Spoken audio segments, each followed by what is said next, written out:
Mamá, ya no eres parte de esta familia. Esas palabras me atravesaron el pecho como un cuchillo oxidado, cortando todo lo que creía saber sobre el amor incondicional entre madre e hijos. Hoy, yo voy a contarte algo que nunca pensé que contaría. Y si tú, por un segundo, sientes que esto te parece familiar, solo te pido que dejes un like y te suscribas. Me va a ayudar a continuar desahogándome. Mi nombre es Carmen Esperanza Rodríguez. Tengo 67 años. Y hasta hace poco vivía en una casita humilde en el barrio de San Rafael, en Ciudad de México. Una casa de 2 plantas con azulejos despostillados, pero llena de recuerdos que ahora duelen como espinas clavadas en el alma. Esa mañana del 24 de noviembre, Día de Acción de Gracias, me levanté como siempre lo hacía, a las 5 de la madrugada, con el primer canto del gallo del vecino. Me puse mi bata de flores descolorida, la misma que usaba desde hace 15 años, y caminé hacia la cocina pisando las losetas frías que conocía de memoria. Mis pantuflas de peluche rosa hacían ese sonido suave que ya era parte de la rutina matutina en mi hogar. El aroma del café de olla comenzó a llenar la casa cuando prendí la estufa de gas, esa que hacía un pequeño pop antes de encender la llama azul. Mientras esperaba que el agua hirviera, miré por la ventana de la cocina hacia el pequeño patio donde mi esposo Raúl había plantado geranios rojos antes de morir hace 3 años. Las flores seguían ahí, resistiendo como yo, aunque un poco marchitas por el frío de noviembre. Sus pétalos me recordaban a las mejillas sonrojadas de mis nietos cuando eran pequeños y venían corriendo a abrazarme después de la escuela. Ese día tenía preparada la cena más especial del año. Había gastado lo último de mi pensión en un pavo de 8 kilos, verduras frescas del mercado de Medellín y los ingredientes para hacer el mole poblano que tanto les gustaba a mis hijos cuando eran pequeños. Llevaba 2 días moliendo chiles, tostando especias, preparando todo con las manos arrugadas pero firmes que habían cocinado para esta familia durante más de 40 años. La mesa del comedor ya estaba puesta desde la noche anterior. Había sacado la vajilla buena, la de porcelana blanca con ribetes dorados que compré hace 20 años en abonos chiquitos, y los cubiertos de plata que heredé de mi madre. Cada plato brillaba bajo la luz amarillenta del foco que colgaba del techo, y había puesto servilletas de tela bordadas a mano, esas que solo usábamos en ocasiones especiales. A las 11 de la mañana, cuando el pavo ya doraba en el horno y la casa olía a canela y clavo, comenzaron a llegar. Primero llegó mi hijo mayor, Roberto, de 45 años, acompañado de su esposa Marcela y mis 2 nietos, Sebastián de 16 y Sofía de 14. Roberto manejaba una camioneta nueva, una de esas que brillan tanto que lastiman los ojos bajo el sol. Llevaba puesta una camisa de vestir azul marino que se veía cara, y Marcela lucía un vestido negro elegante con zapatos que hacían clac clac al caminar sobre mis losetas. Después llegó mi hija del medio, Patricia, de 42 años, con su esposo Andrés y mi nieta pequeña, Isabela, de solo 8 años. Patricia se veía cansada, como siempre, pero llevaba un suéter nuevo de lana que jamás había visto antes. Andrés cargaba una botella de vino tinto que parecía costosa, de esas que venden en tiendas donde yo jamás he entrado. Mi hijo menor, Diego, de 38 años, fue el último en llegar. Vino solo porque su esposa tenía migraña, según dijo, aunque yo sabía que Carmen Elena simplemente no soportaba estas reuniones familiares. Diego traía puesta una chamarra de cuero negra que crujía cada vez que movía los brazos, y cargaba su celular nuevo en la mano, uno de esos que parecen pequeñas televisiones. Durante la comida, todo parecía normal. Hablamos del trabajo, de los niños, del clima que había estado muy frío para ser noviembre. Yo servía y servía, levantándome constantemente para traer más tortillas, más salsa, más agua fresca de Jamaica. Mis rodillas crujían cada vez que me paraba, pero sonreía porque tener a toda mi familia junta era lo que más felicidad me daba en la vida. Sebastián, mi nieto mayor, me contaba sobre sus clases en la preparatoria mientras devoraba el mole con tortillas hechas a mano. Sofía, siempre más reservada, Me ayudaba a recoger los platos sucios con esa delicadeza que me recordaba a mí misma cuando tenía su edad. Y la pequeña Isabela se había ensuciado las manos con mole y reía mientras yo le limpiaba los deditos con una servilleta húmeda. Pero cuando llegó la hora del postre, un flan de vainilla que había hecho desde las 4 de la mañana, todo cambió. Roberto se aclaró la garganta y me pidió que me sentara. Su tono era diferente, más serio, como cuando era niño y había roto algo importante. Marcela lo miraba con esos ojos que parecían decir, «Hazlo ya». Patricia bajó la mirada hacia su plato vacío, y Diego dejó de revisar su celular por primera vez en toda la tarde. «Mamá», comenzó Roberto, juntando las manos sobre la mesa como si fuera a rezar. «Necesitamos hablar contigo sobre algo muy importante». Mi corazón comenzó a latir más rápido, como cuando el doctor me dice que tengo la presión alta. Sentí que las manos me empezaron a sudar, y las sequé discretamente con la servilleta que tenía sobre las piernas. «¿Qué pasa, hijo?», pregunté con la voz quebradiza, aunque ya presentía que nada bueno vendría después de esas palabras. Marcela fue quien habló primero, con esa voz que usa cuando quiere sonar dulce, pero en realidad está molesta. «Carmen, tú sabes que te queremos mucho, ¿verdad? Todos sabemos que has hecho mucho por esta familia a lo largo de los años». Esa palabra, pero, flotaba en el aire aunque aún no la hubiera dicho. La conocía bien después de tantos años escuchando conversaciones que empezaban de esa manera. «Pero», continuó Roberto, «creemos que ya es hora de que pienses en ti misma, en lo que realmente necesitas a tu edad». Diego se sumó a la conversación sin levantar la vista. «Lo que queremos decir, mamá, es que esta casa es demasiado grande para ti, demasiado trabajo, y nosotros no podemos estar viniendo todo el tiempo a ayudarte con el mantenimiento». Patricia finalmente alzó los ojos y me miró con una expresión que parecía mezcla de lástima y fastidio. «Además, mamá, el barrio ya no es lo que era. Está más peligroso. Una mujer sola de tu edad no debería vivir aquí». Yo los miraba a todos, uno por uno, tratando de entender hacia dónde se dirigía esta conversación. Sebastián y Sofía habían dejado de comer su flan y miraban a sus padres con cierta incomodidad. La pequeña Isabela jugaba con su servilleta, ajena a la tensión que se respiraba en el aire. «¿Qué me están queriendo decir?», pregunté, aunque en el fondo de mi corazón ya sabía exactamente qué me querían decir. Roberto respiró profundo y soltó las palabras que cambiarían mi vida para siempre. «Queremos que vendas la casa, mamá, y que te mudes a un hogar de ancianos. Uno bueno, donde te cuiden bien y tengas compañía de gente de tu edad». El mundo se detuvo. El reloj de pared dejó de hacer tic-tac. El refrigerador dejó de zumbar. Hasta los geranios del patio parecieron dejar de moverse con el viento. «¿Un hogar de ancianos?», repetí, como si las palabras fueran en un idioma extranjero que no lograba comprender. Marcela se inclinó hacia adelante, con esa sonrisa falsa que usa cuando quiere convencer a alguien de algo que no le conviene. «Ay, Carmen, no pongas esa cara. No es lo que piensas.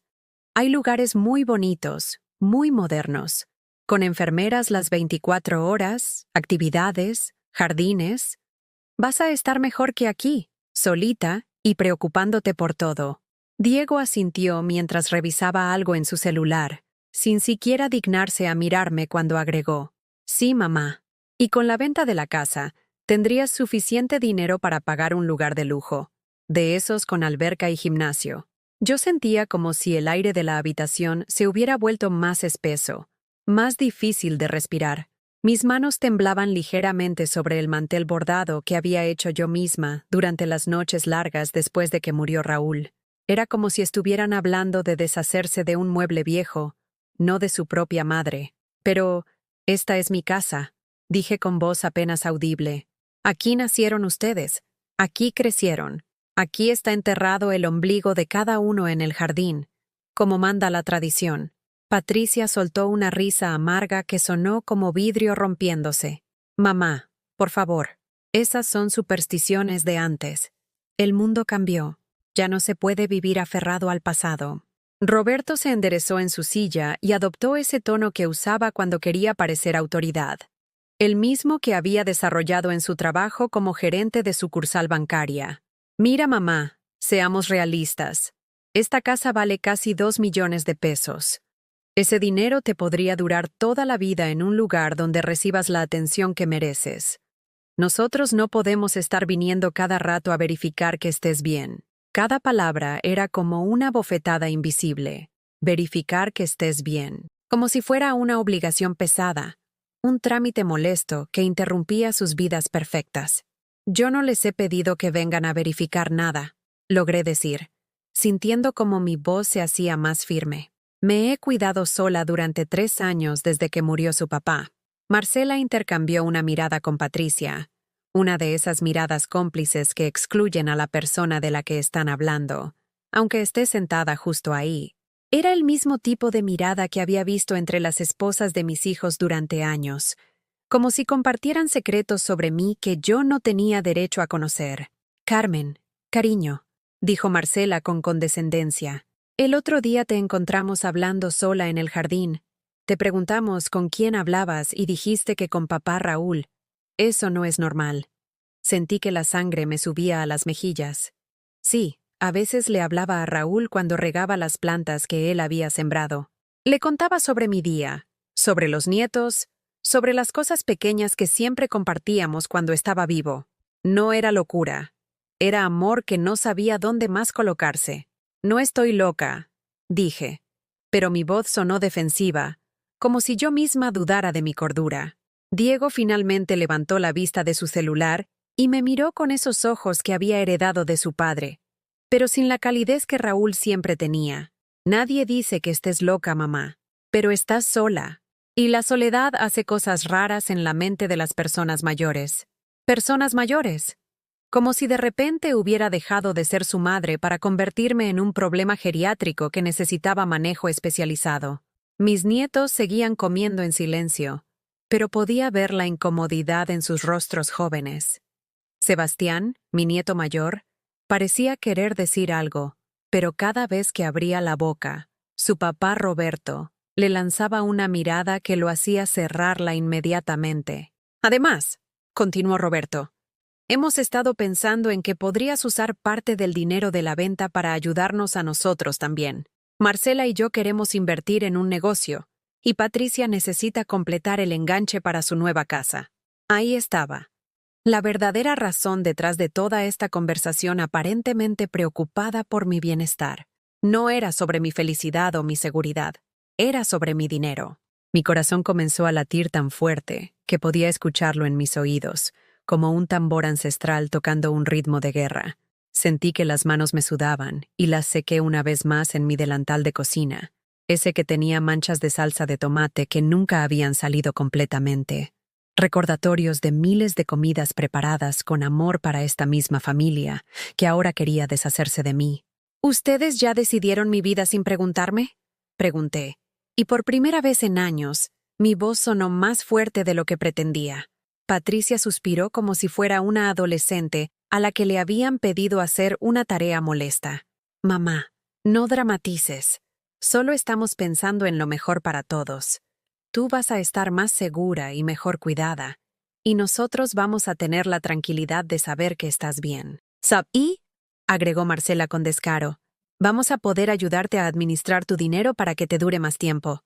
Roberto entiende de inversiones. Yo miraba sus caras, una por una, buscando algún rastro de los niños que había criado.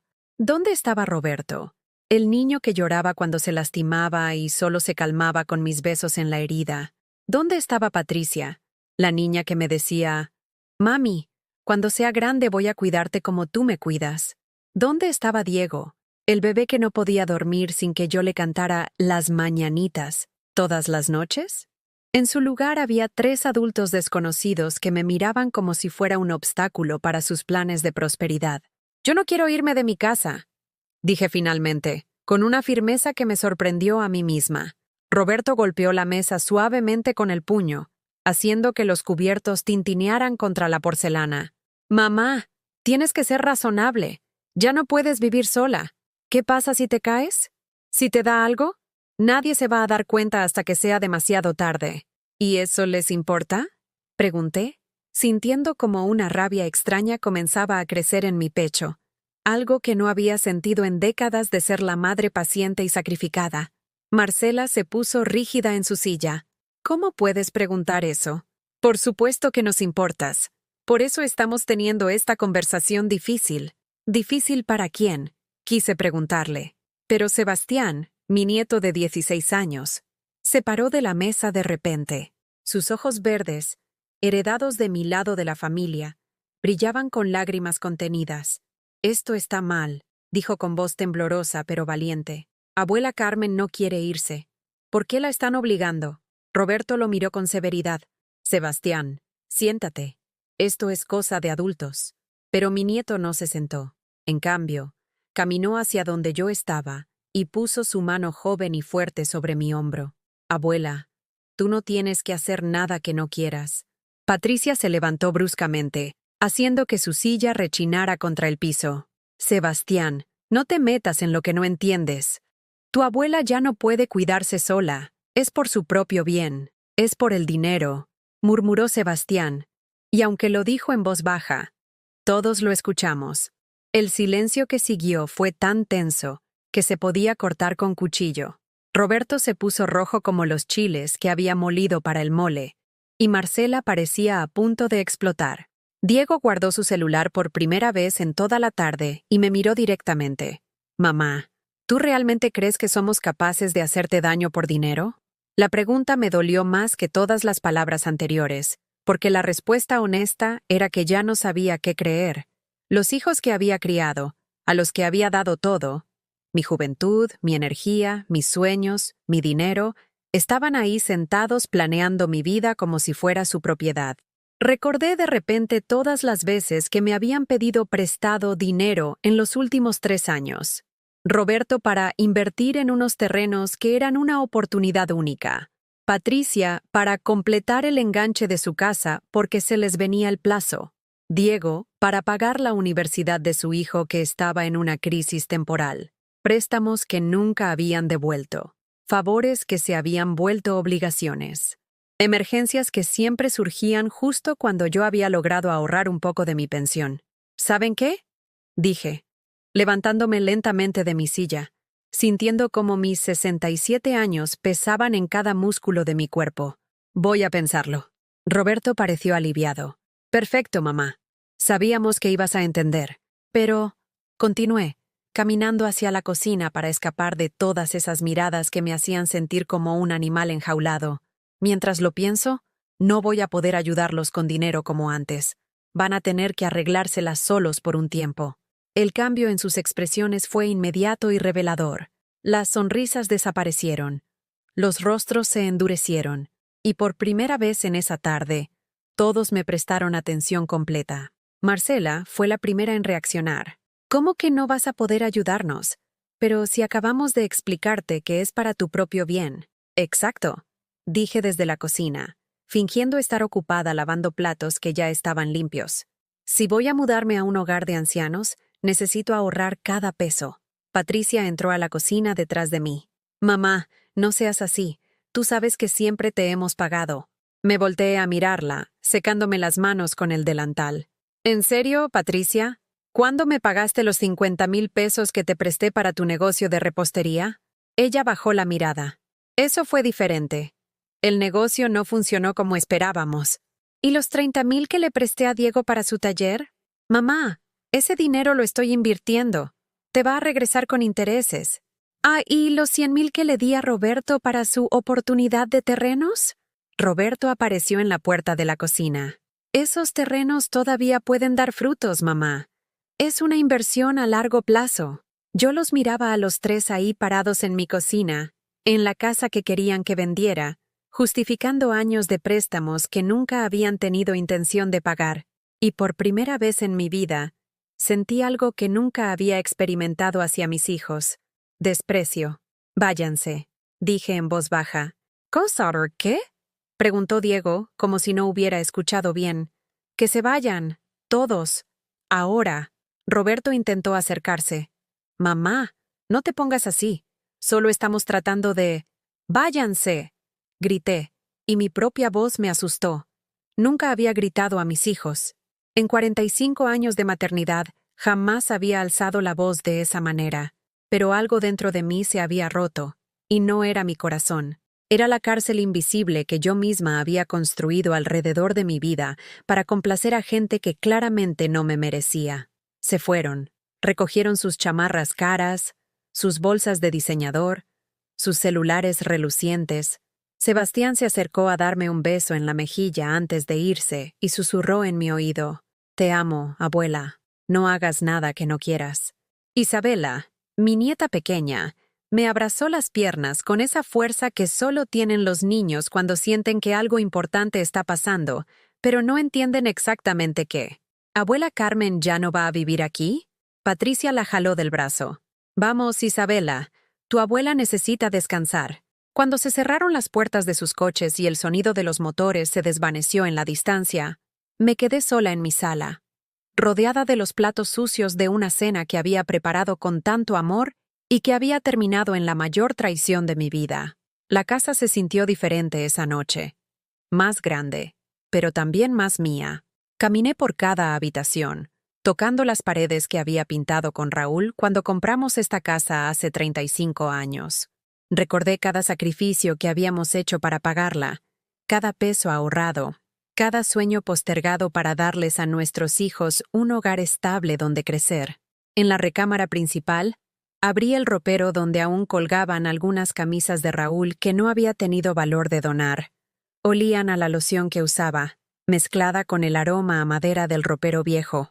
Me senté en la cama y abracé una de sus camisas, permitiéndome llorar por primera vez en toda la tarde. Lloré por Raúl, que se había perdido esta humillación. Lloré por la mujer ingenua que había sido yo, que había criado a sus hijos creyendo que el amor incondicional era recíproco. Lloré por todos los años que había gastado trabajando como costurera hasta que los dedos me dolían, para poder darles ropa nueva cada inicio de clases. Lloré por todas las veces que había comido frijoles para que ellos pudieran comer carne. Pero sobre todo, lloré por la realización dolorosa de que mis propios hijos me veían como un estorbo que había que manejar de la manera más conveniente para ellos. A la mañana siguiente, desperté con una decisión que me sorprendió a mí misma. Busqué en el cajón de mi mesa de noche una tarjeta que había guardado durante años. El número de teléfono de Esteban Morales, mi primer novio, antes de que conociera a Raúl.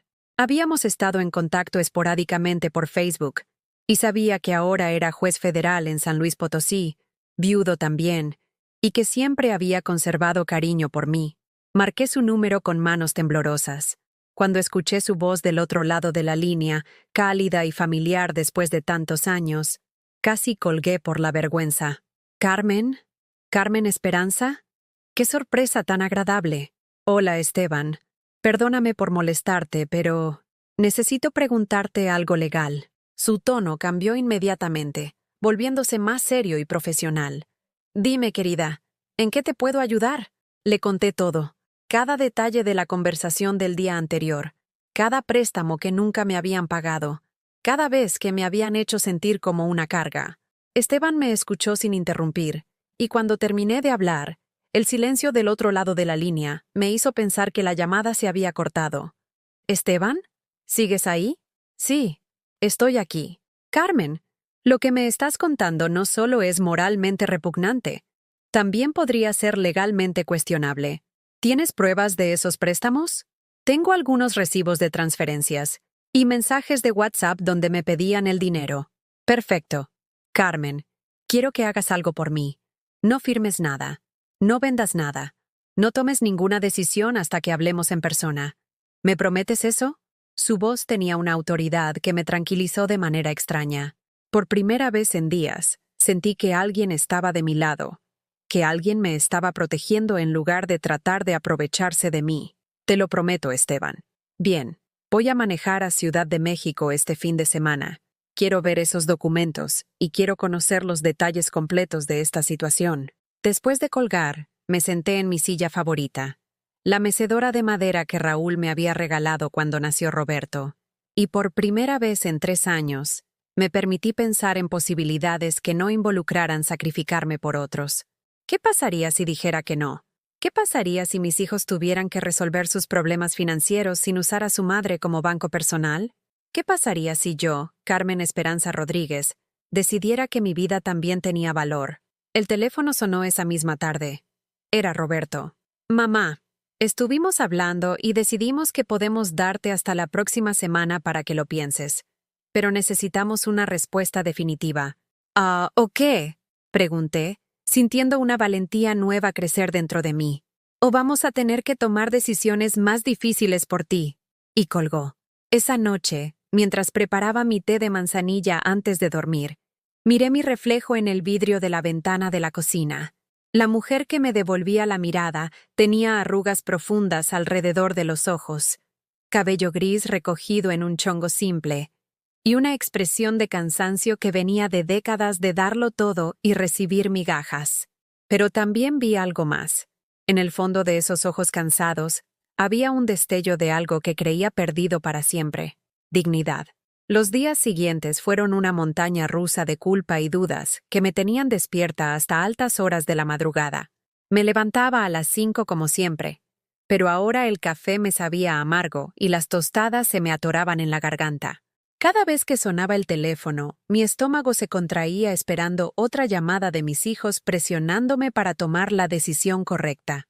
Roberto llamaba cada mañana, siempre a las 8 en punto, justo cuando sabía que estaba desayunando. «Buenos días, mamá. ¿Ya lo pensaste mejor?» Su voz sonaba impaciente, como cuando era niño y quería que le comprara un juguete en la tienda.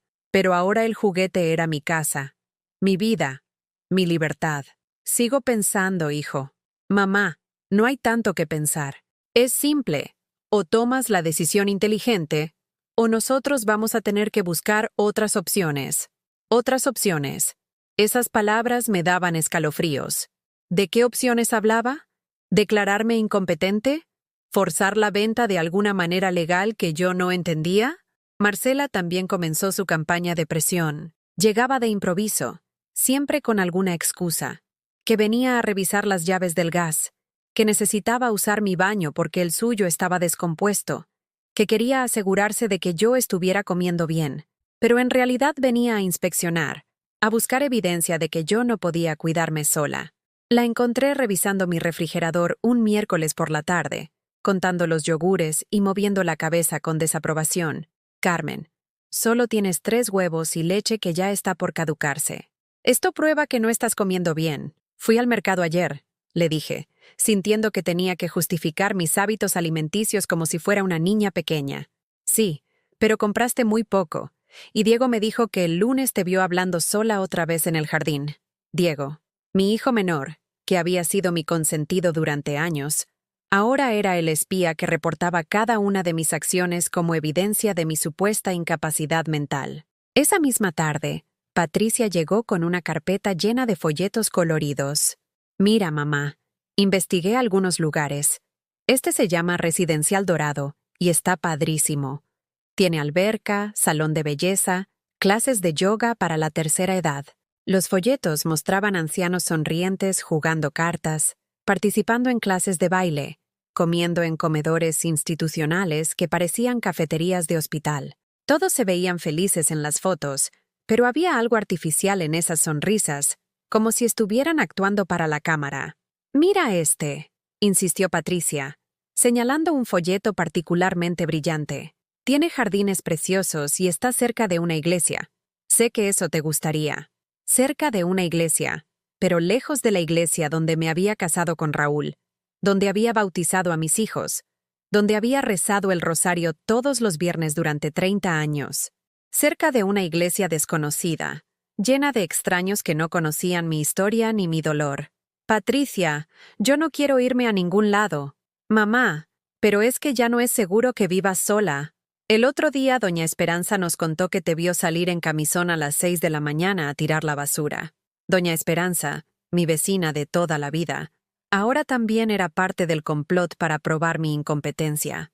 Sí, había salido en camisón esa mañana porque había olvidado sacar la basura la noche anterior y los del camión pasaban temprano. Era una tontería menor, no una señal de demencia. «Un descuido no significa que esté loca», protesté. «No, mamá, pero son señales. Y nosotros no podemos estar aquí todo el tiempo verificando que estés bien». Ahí estaba otra vez esa palabra, verificando.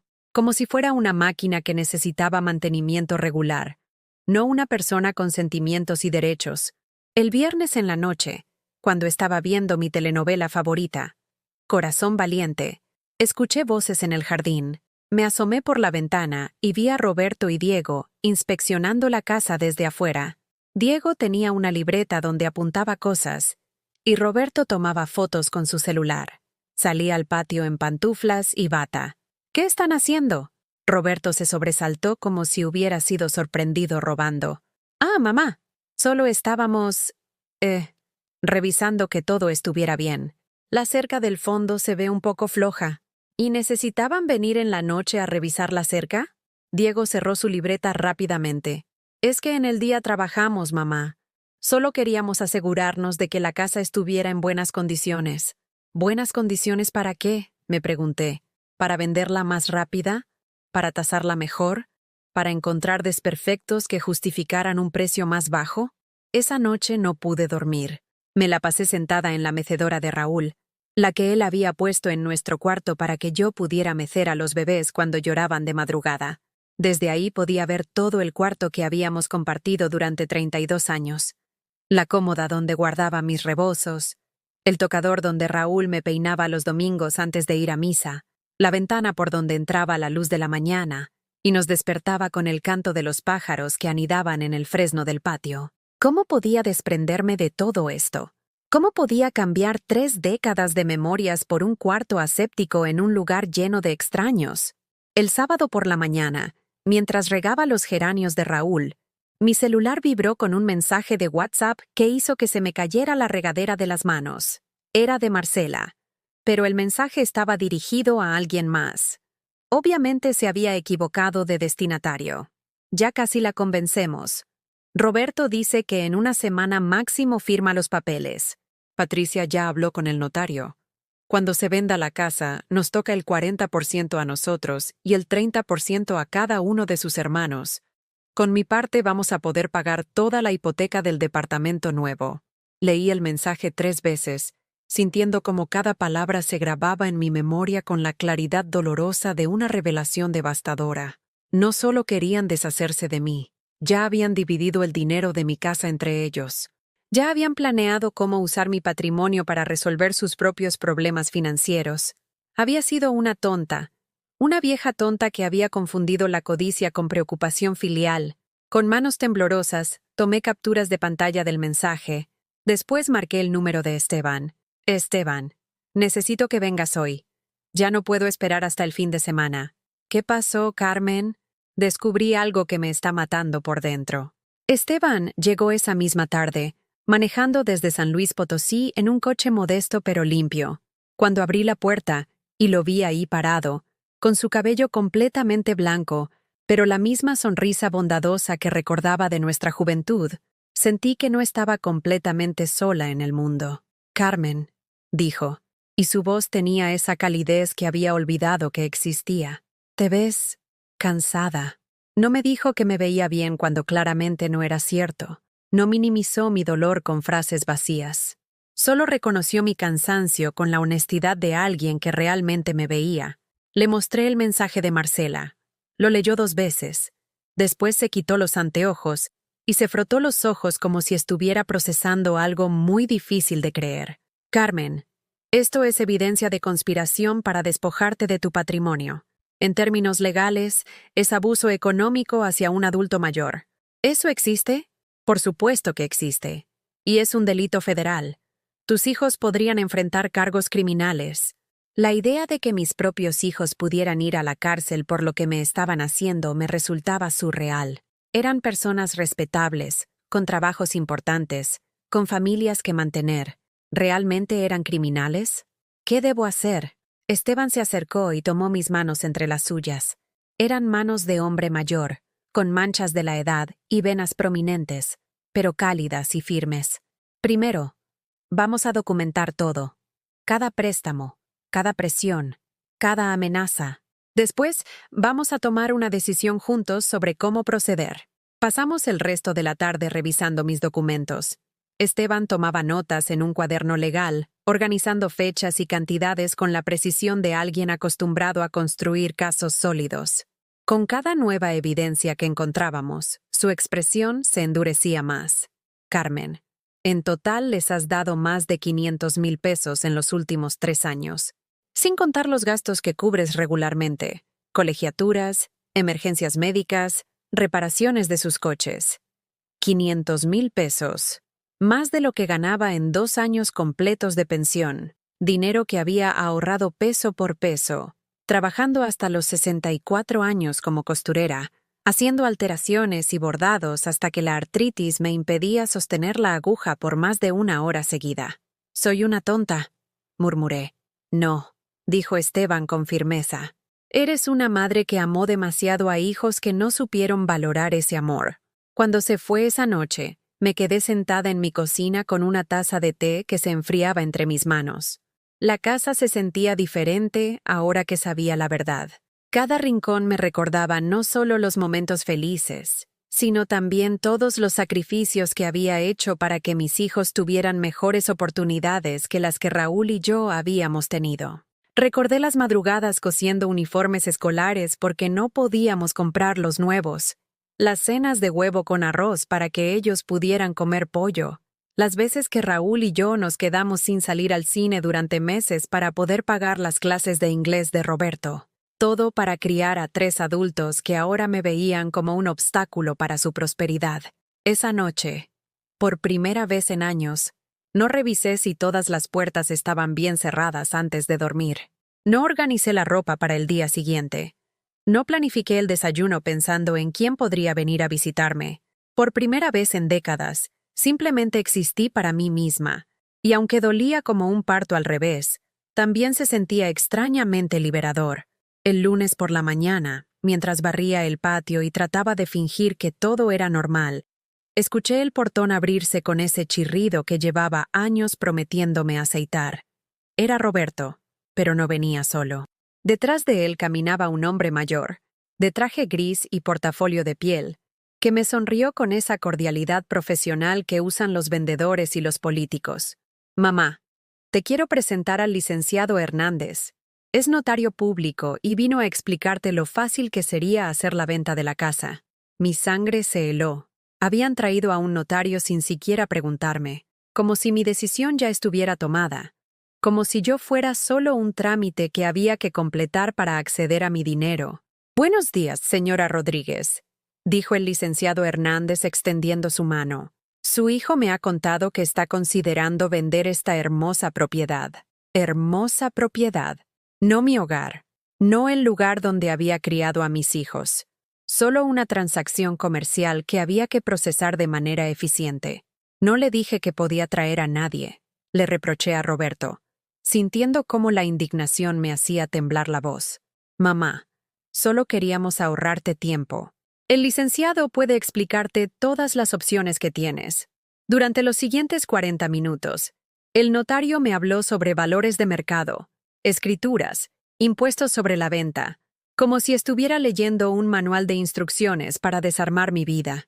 Roberto asentía a todo, hacía preguntas sobre plazos y comisiones, tomaba notas en su celular sobre detalles que yo ni siquiera estaba procesando.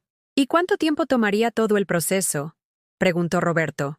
«Con los documentos en orden, unas 3 semanas máximo», respondió el licenciado. «Tengo compradores interesados en esta zona. Propiedades como esta se venden rápido».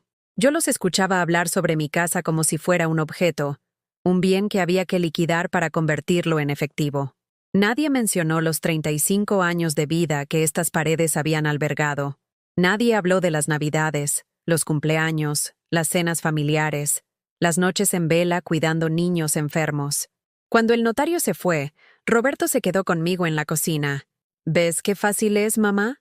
Solo tienes que firmar algunos papeles y en un mes ya vas a estar instalada en tu nuevo hogar, sin preocupaciones». «Roberto», le dije, sirviéndole café en la taza que había usado desde que era niño, la que tenía dibujado un osito azul ya descolorido. «¿Tú realmente crees que esto es lo mejor para mí?» Mi hijo evitó mirarme a los ojos. «Mamá, es lo más práctico. Y la practicidad es lo que importa a nuestra edad». Nuestra edad. Como si él, a los 45 años, fuera mi contemporáneo en lugar de mi hijo. Esa tarde, Patricia llamó para invitarme a comer a su casa el miércoles. Voy a hacer pozole rojo, de ese que te gusta, y quiero que conozcas a una señora muy nice que vive en el Residencial Dorado. Se llama Doña Lucía y está súper contenta ahí. Una testigo. Habían conseguido una testigo feliz que vendría a convencerme de las maravillas de vivir encerrada con otros ancianos descartados por sus familias. El miércoles llegué a casa de Patricia cargando una gelatina de mosaico que había hecho esa mañana. Su casa era nueva, moderna, con pisos de mármol y muebles minimalistas que parecían más adecuados para una revista que para una familia. Todo era blanco, gris y frío, sin una sola fotografía familiar a la vista. Doña Lucía resultó ser una mujer de 72 años, muy arreglada, con cabello teñido de rubio platinado y uñas perfectamente pintadas de rojo. Llevaba puesto un conjunto deportivo de marca y tenis que parecían más caros que mi ropa de todo un mes. «¡Ay, Carmen!», exclamó abrazándome como si fuéramos amigas de toda la vida. «Patricia me ha contado tanto de ti. ¡Qué emoción conocerte!». Durante la comida, doña Lucía no paró de hablar sobre las maravillas de su nuevo estilo de vida. «Imagínate, Carmen, yo me levanto y ya está mi desayuno listo. No tengo que preocuparme por cocinar, por limpiar, por nada. Solo disfruto mis clases de aqua aeróbicos y mis partidas de dominó». Patricia la miraba con admiración fingida. «¿Verdad que suena padrísimo, mamá?». «Y lo mejor», continuó doña Lucía, «es que mis hijos ya no se preocupan por mí. Saben que estoy segura, que estoy bien cuidada. Ahora cuando vienen a visitarme, es pura calidad tiempo, sin estrés. Sus hijos ya no se preocupan». Qué manera tan elegante de decir que la habían abandonado en un lugar donde otras personas cobraban por fingir que les importaba.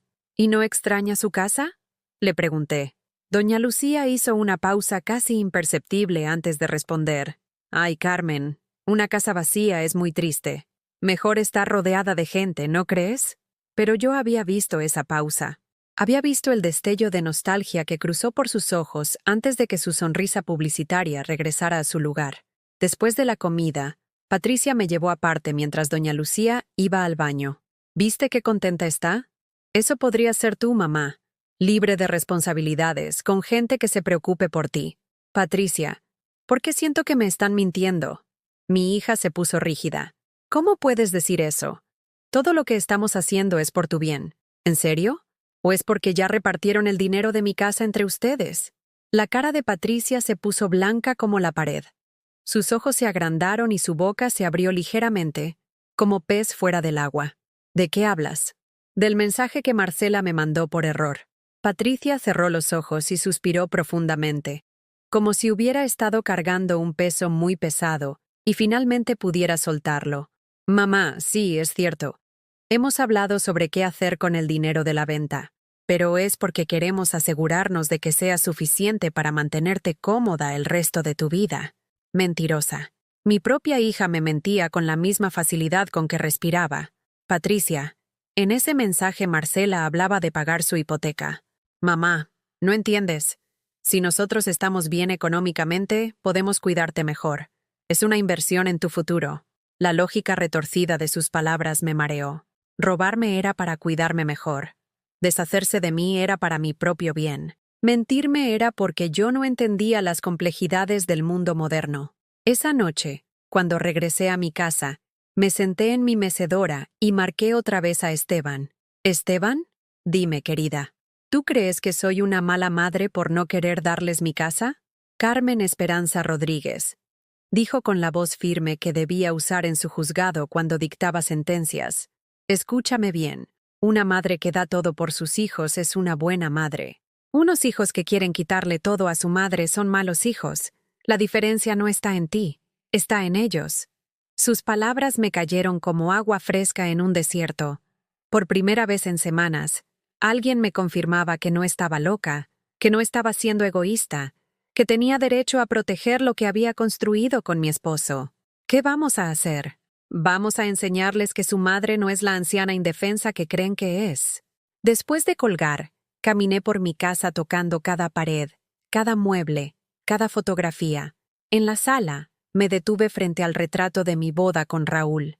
Ahí estábamos los dos, jóvenes y llenos de sueños, sonriendo porque pensábamos que habíamos ganado la lotería del amor. Raúl, le dije a la fotografía, nuestros hijos se volvieron gente que no reconozco, pero te juro por tu memoria que no voy a dejar que destruyan lo que tú y yo construimos. En la fotografía, Raúl seguía sonriendo con esa expresión de hombre enamorado que conservó hasta el día de su muerte. Y por primera vez desde que murió, sentí que me estaba dando fuerzas en lugar de solo causarme nostalgia. El teléfono sonó a las 10 de la noche. Era Diego. Mamá, ¿ya decidiste? Porque mañana necesito una respuesta. ¿Por qué mañana? Porque ya no podemos esperar más. Si no das una respuesta mañana, vamos a tener que actuar por tu propio bien. Actuar por mi propio bien. ¿Qué manera tan elegante de amenazar a tu propia madre? Diego, voy a necesitar más tiempo. No tienes más tiempo, mamá. O decides tú, o decidimos nosotros. Y colgó. Me quedé ahí parada en mi cocina, con el teléfono en la mano, sintiendo como 38 años de maternidad amorosa se desvanecían como humo. El niño que había mecido cuando tenía cólicos, al que había enseñado a caminar sosteniéndolo de las manitas, que había corrido a mis brazos cuando se caía de la bicicleta, acababa de amenazarme. Pero ya no era la misma mujer que había empezado esta semana. Ya no era la madre culposa que se sacrificaba automáticamente por el bienestar de sus hijos. Era Carmen Esperanza Rodríguez, y acababa de descubrir que después de 67 años de vida, finalmente estaba aprendiendo a defenderme. A la mañana siguiente, cuando Roberto llamó a las 8 en punto como había estado haciendo toda la semana, yo ya tenía mi respuesta lista. Buenos días, hijo. Mamá, ¿ya decidiste? El licenciado Hernández necesita saber hoy si vamos a proceder. Sí, Roberto. Ya decidí. Escuché cómo su respiración se relajaba del otro lado de la línea. Perfecto, mamá. Sabía que ibas a entender. ¿A qué hora quieres que pasemos por ti para ir al notario? No voy a ir a ningún notario, Roberto. Decidí que no voy a vender mi casa. El silencio que siguió fue tan largo que pensé que se había cortado la llamada. Después escuché algo que nunca había oído en la voz de mi hijo. Furia pura. ¿Cómo que no vas a vender? Mamá, ya hablamos de esto. Ya está todo decidido.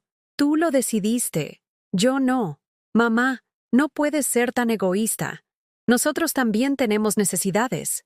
Egoísta. La palabra me golpeó como una cachetada. Yo, que había dado todo por ellos durante 45 años, ahora era egoísta por querer conservar el único lugar en el mundo que era mío. Roberto, no me vuelvas a llamar para hablar de vender mi casa. Y colgué. Mis manos temblaban, pero no de miedo. Temblaban de una energía extraña que no había sentido en años. Era como si hubiera estado conteniendo la respiración durante décadas, y finalmente hubiera podido exhalar. 20 minutos después, Patricia estaba tocando mi puerta como si la casa se estuviera incendiando. ¡Mamá! ¡Mamá! ¡Abre!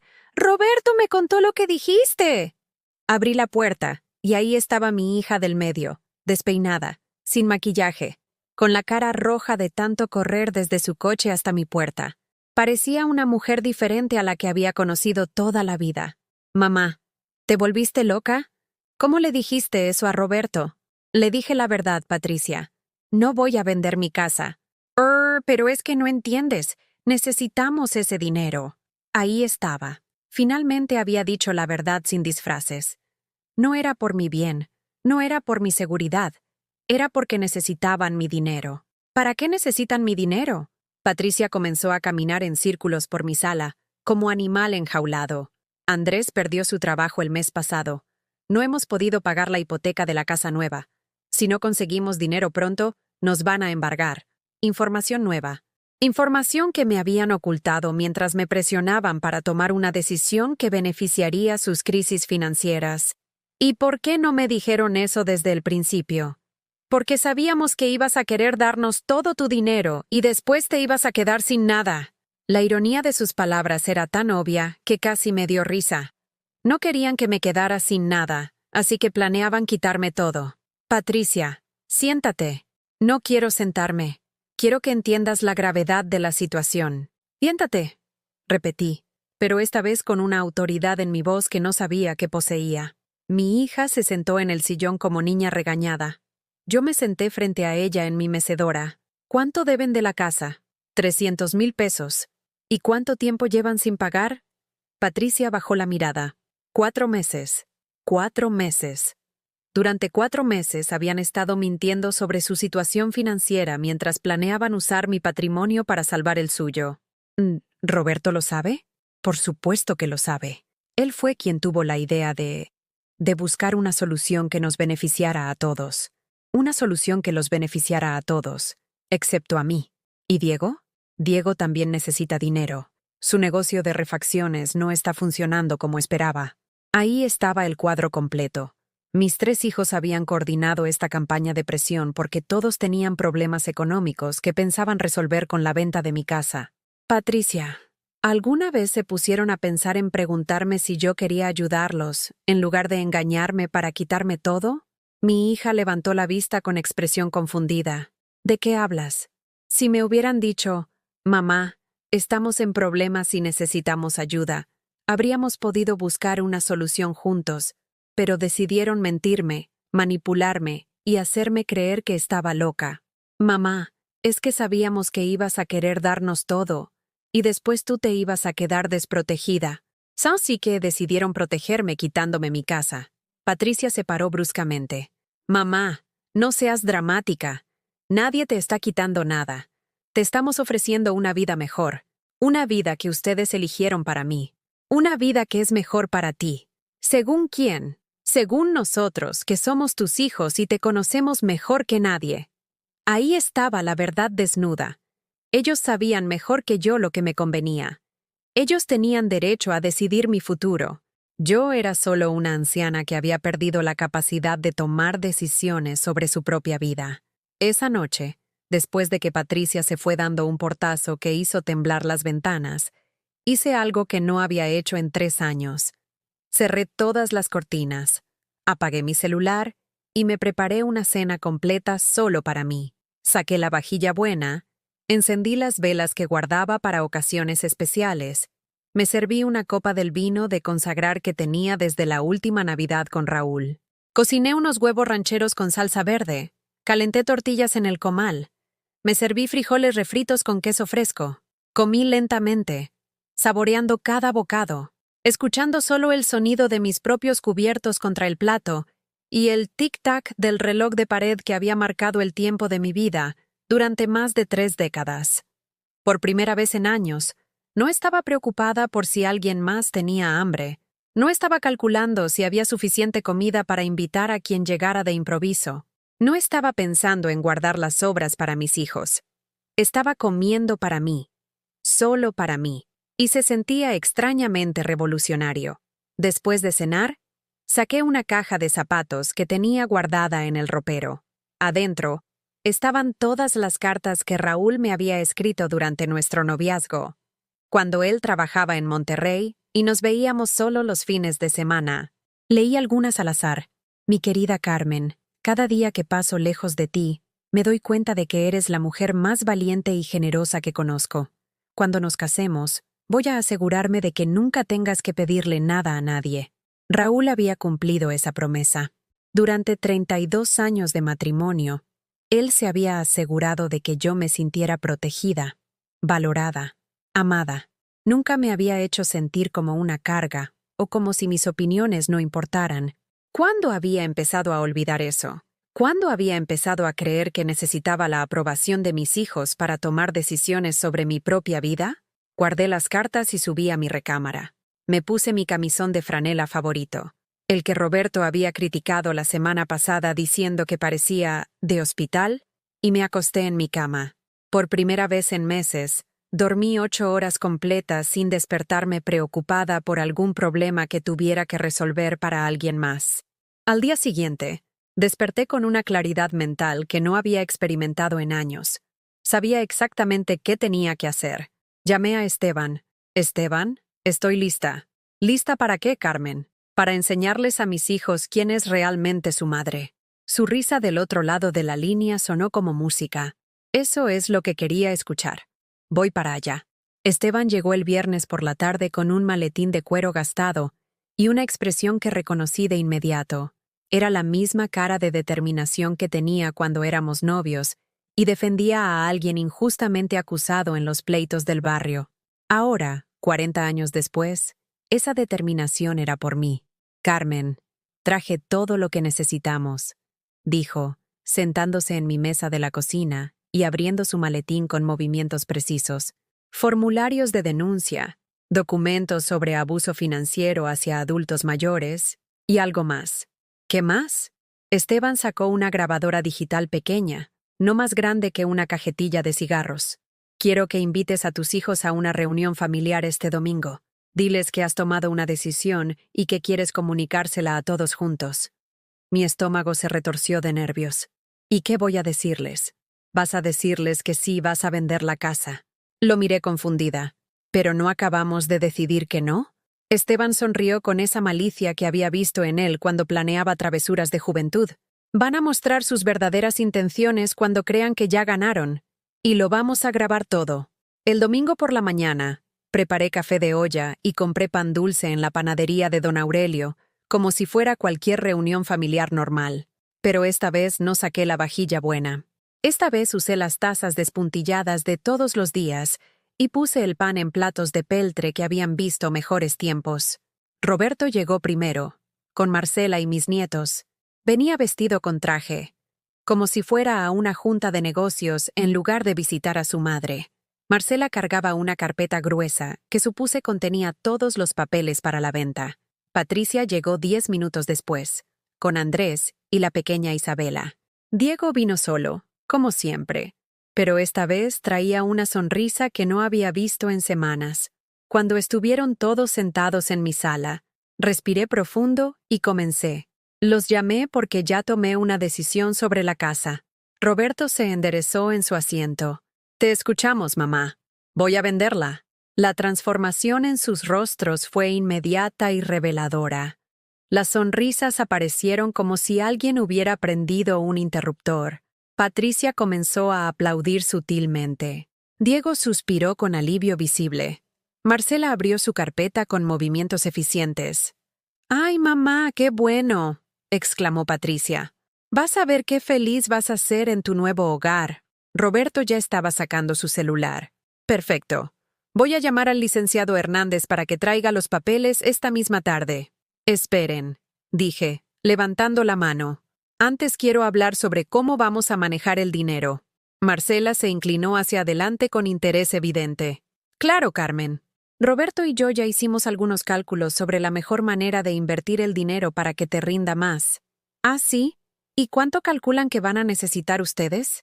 La pregunta los tomó desprevenidos. Se miraron entre ellos con esas miradas cómplices que había aprendido a odiar. Roberto aclaró su garganta.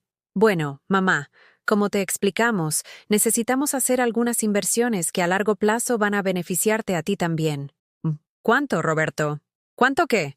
¿Cuánto dinero de mi casa necesitas tú?». Su cara se puso incómoda. «No es que lo necesite yo, mamá. Es que, bueno, 700,000 pesos nos ayudarían mucho con el negocio que queremos emprender». «¿Y tú, Patricia?». Nosotros necesitaríamos como 500,000 para salvar nuestra casa». «¿Y Diego?». Mi hijo menor, que hasta ahora había estado callado, murmuró. «Unos 300,000 para el taller». Hice las cuentas mentalmente. 1,500,000 pesos. De los 2 millones que valía mi casa, querían quedarse con 1,500,000.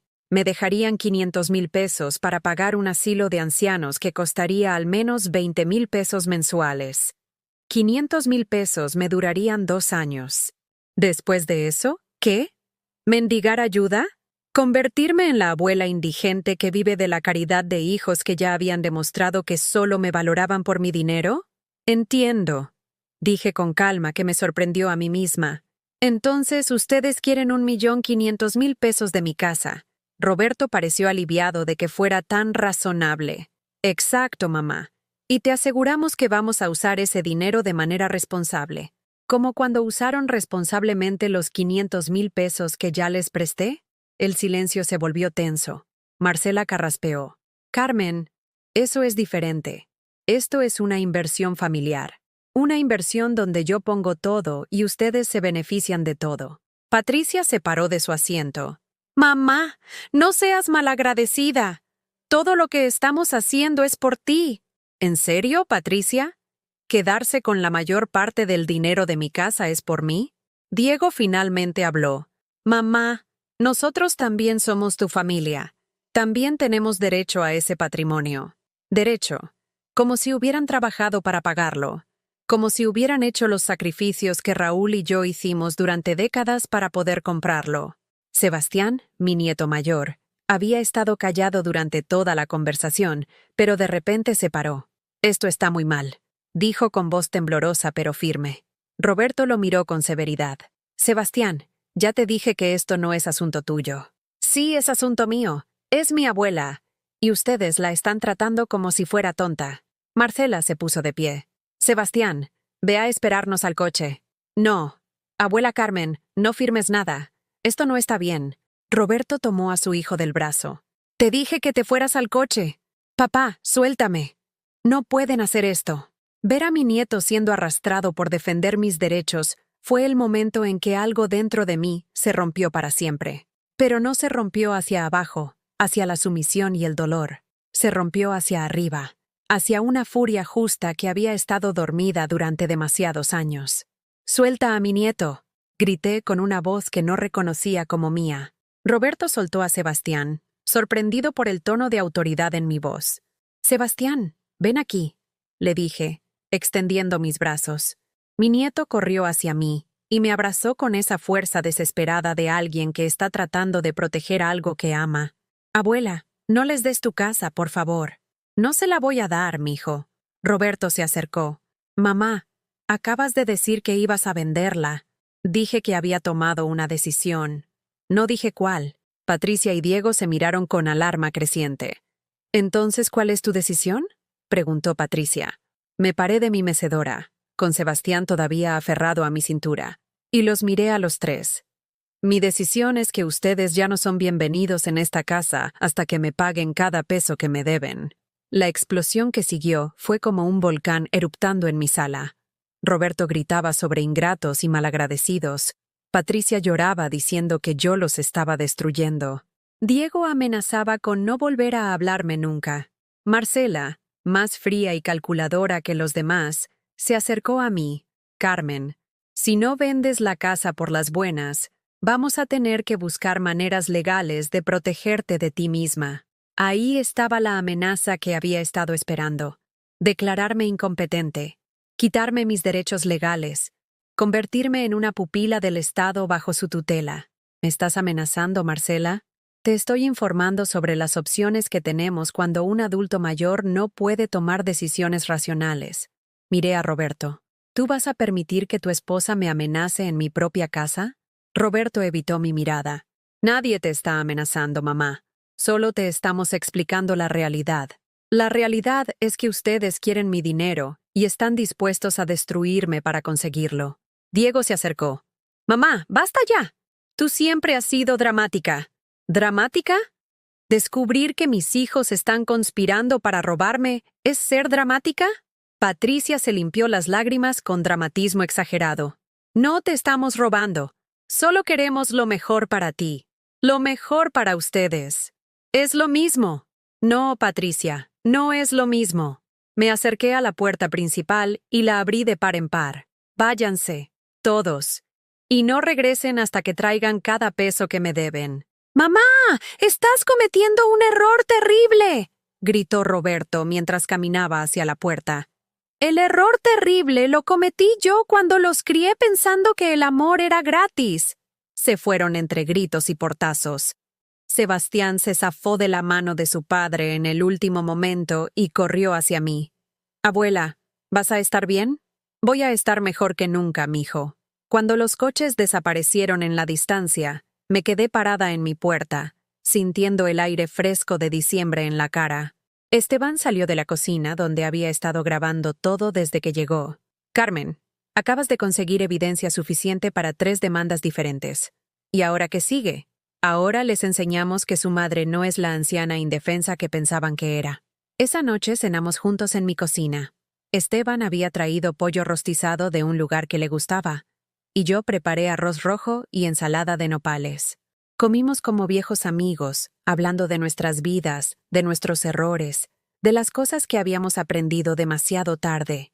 Carmen, me dijo mientras lavábamos los platos juntos, ¿alguna vez te has preguntado cómo sería tu vida si hubieras aprendido a decir que no hace 20 años? La pregunta me dolió porque la respuesta era obvia. Habría sido completamente diferente. Pero ya no puedo cambiar el pasado, Esteban. No, pero puedes cambiar todo lo que viene después. Esa noche dormí profundamente, arrullada por el sonido de la lluvia que comenzó a caer sobre los geranios de Raúl, y por la certeza extraña de que, por primera vez en décadas, alguien estaba de mi lado sin esperar nada a cambio. El martes por la mañana, cuando creía que finalmente podría respirar tranquila después de días de tensión, mi mundo se tambaleó otra vez, pero esta vez el golpe vino desde donde menos lo esperaba. Estaba regando los geranios de Raúl, disfrutando del silencio que solo se escucha cuando no hay nadie exigiendo tu atención, cuando mi celular vibró con un mensaje de WhatsApp de un número que no reconocía. Al abrirlo, vi una foto que me quitó el aliento. Era yo, tomada desde la calle, con mi camisón puesto, hablándole a las plantas del jardín. Debajo de la foto, un mensaje que me heló la sangre. Señora loca hablando sola en su jardín. Sus propios hijos ya no la soportan. ¡Qué vergüenza para la familia! El mensaje había sido enviado a un grupo que se llamaba Vecinos de San Rafael, Noticias del Barrio. Un grupo de WhatsApp donde aparentemente los chismosos del vecindario compartían información sobre los demás. Bajé el dedo por la pantalla y vi más mensajes. Todos sobre mí. Ya era hora de que alguien se haga cargo de la señora Carmen. Cada día está más mal de la cabeza. Mis hijos me contaron que sus nietos ya no quieren visitarla porque dice cosas raras. Pobres muchachos, qué carga tan pesada tener una madre así. Con manos temblorosas, seguí leyendo. Había 20, 30, 40 mensajes. Todo el vecindario estaba hablando de mí como si fuera la loca del barrio que había que controlar. Pero lo que más me dolió fue reconocer quién había iniciado esta campaña de difamación. El primer mensaje del grupo había sido enviado por Marcela 3 días antes, justo después de nuestra pelea del domingo. Hola vecinos. Les escribo preocupada por mi suegra, la señora Carmen que vive en la casa verde de la esquina. Últimamente la hemos visto comportándose muy extraño. Habla sola, sale en ropa interior, se olvida de cosas importantes. Sus hijos estamos muy preocupados, pero ella se niega a aceptar ayuda. Si la ven haciendo algo peligroso, por favor avísenme. Marcela había convertido mi negativa a vender mi casa en una campaña pública para hacerme quedar como una anciana demente que representaba peligro para sí misma y para otros. Llamé a Esteban con las manos temblando tanto que apenas podía marcar los números. Esteban, hicieron algo terrible. ¿Qué pasó, Carmen? Le expliqué sobre el grupo de WhatsApp, sobre las fotos, sobre los mensajes. Lo escuché suspirar profundamente del otro lado de la línea. Carmen, esto es difamación con agravantes. Y si logran crear suficiente evidencia de incompetencia mental, podrían usar testimonios de vecinos para apoyar una declaración de incapacidad legal. ¿Pueden hacer eso? Con suficientes testigos y evidencia fabricada, sí. Es más común de lo que crees. Me senté en el piso de mi cocina, sintiendo como las piernas ya no me sostenían. Todo este tiempo había pensado que la batalla era solo entre mis hijos y yo. No había entendido que estaban dispuestos a destruir mi reputación en todo el barrio para conseguir lo que querían. ¿Qué voy a hacer? Ya todos mis vecinos piensan que estoy loca. Vas a demostrarles quién eres realmente. A las 3 de la tarde, cuando estaba tratando de procesar esta nueva traición, sonó el timbre. Al abrir, encontré a doña Esperanza, mi vecina de al lado, con cara de preocupación fingida. «Ay, Carmen, ¿cómo estás, hijita?» «Hijita». Doña Esperanza tenía solo 2 años más que yo, pero ahora me hablaba como si fuera una niña perdida. «Estoy bien, Esperanza». «¿Segura?» Porque ayer te vi muy agitada en el jardín, y en el grupo de vecinos están diciendo cosas. ¿Qué cosas? Pues que tus hijos están preocupados porque ya no puedes vivir sola, que hablas con gente que no está ahí. Hablo con mi esposo muerto, Esperanza. como tú hablas con el tuyo cuando vas al panteón todos los domingos. Doña Esperanza se puso incómoda. Ay, no es lo mismo, Carmen. Yo voy al panteón. Tú hablas en tu jardín. El lugar no cambia el amor, Esperanza. Mi vecina suspiró como si estuviera tratando de razonar con alguien que no entendía la realidad. Carmen, tus hijos solo quieren lo mejor para ti. Son buenos muchachos. Roberto siempre me saluda muy educado cuando pasa por aquí. Roberto siempre la saludaba muy educado porque sabía que doña Esperanza era la radio del barrio, que todo lo que le dijeran se propagaría por el vecindario en cuestión de horas. Esperanza, ¿tú realmente crees que necesito que alguien más decida dónde debo vivir? Ay, hijita, a nuestra edad ya no es fácil tomar decisiones importantes. Es bueno tener hijos que se preocupen. Ah, ¿y si mis hijos se estuvieran aprovechando de mí? Doña Esperanza se persignó. No digas esas cosas, Carmen. Los hijos nunca harían daño a sus madres. Después de que se fue, me quedé parada en mi puerta, viendo cómo las cortinas de las casas vecinas se movían ligeramente. Sabía que me estaban observando, esperando a ver algún comportamiento extraño que pudieran reportar en su grupo de chismes. Por primera vez en mi vida, me sentí como un animal en el zoológico. Esa noche, mientras preparaba té de tila para calmar mis nervios, mi celular vibró con una llamada de un número desconocido. Al contestar, escuché una voz femenina que no reconocí. ¿Señora Carmen Rodríguez? Sí, soy yo. Habla la trabajadora social del DIF municipal. Hemos recibido varias quejas de vecinos preocupados por su bienestar. Necesitamos programar una visita domiciliaria para verificar sus condiciones de vida. Mi corazón comenzó a latir tan fuerte que pensé que se me iba a salir del pecho. Habían llamado al DIF. Mis propios hijos habían involucrado a los servicios sociales para forzar su voluntad. ¿Quién hizo esas quejas? No puedo revelar esa información, señora. Pero son múltiples reportes sobre comportamiento errático y posible negligencia personal. Yo estoy perfectamente bien. Estoy segura de que sí, señora. Esta es solo una verificación rutinaria. ¿Podríamos programar la visita para mañana por la mañana? Después de colgar, llamé a Esteban. Se acabó, Esteban. Llamaron al DIF. ¿Qué? Mis hijos reportaron al DIF que soy incapaz de cuidarme. Vienen mañana a verificar mis condiciones de vida. El silencio del otro lado de la línea me aterró más que cualquier grito. ¿Esteban? ¿Sigues ahí? Sí, Carmen. Estoy aquí, y estoy furioso. ¿Qué vamos a hacer? Mañana, cuando llegue la trabajadora social, tú vas a estar preparada. Vamos a demostrarles que subestimaron completamente a la mujer con la que están jugando. Esa noche no pude dormir. Caminé por mi casa limpiando todo lo que ya estaba limpio, organizando cosas que ya estaban organizadas, preparándome para la inspección que determinaría si tenía derecho a seguir viviendo en mi propio hogar. A las 2 de la mañana, mientras pulía las fotos familiares que colgaban en la sala, incluyendo las de mis hijos cuando eran pequeños y me miraban como si fuera la persona más importante del mundo, finalmente entendí algo que había tardado 67 años en aprender. El amor no es sacrificarse hasta desaparecer. El amor es respetarse a uno mismo lo suficiente para enseñarles a otros cómo deben tratarte. Y mis hijos habían reprobado esa lección de manera espectacular. Pero su maestra acababa de decidir que era hora de una clase de recuperación que nunca olvidarían. La trabajadora social llegó puntual a las 10 de la mañana. Era una mujer joven, de unos 30 años, con uniforme oficial y una carpeta llena de formularios que parecían diseñados para reducir la vida humana a casillas que se marcaban con sí o no. Se presentó como licenciada Torres y me explicó que la visita era de rutina para verificar mi bienestar. Pero yo ya no era la misma Carmen que se habría disculpado por molestarla o que habría intentado complacer sus expectativas. Durante la noche anterior, Esteban y yo habíamos preparado todo meticulosamente. Licenciada Torres, le dije con una calma que me sorprendió a mí misma. Antes de que comience su evaluación, hay algo que necesita saber. Le mostré las grabaciones de audio de mis hijos planeando quedarse con mi dinero. Le enseñé los mensajes de WhatsApp donde habían coordinado la campaña de difamación.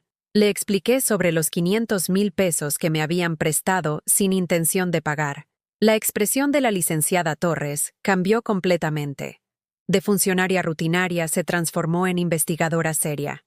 Señora Rodríguez, lo que me está mostrando es evidencia de abuso económico y emocional hacia un adulto mayor.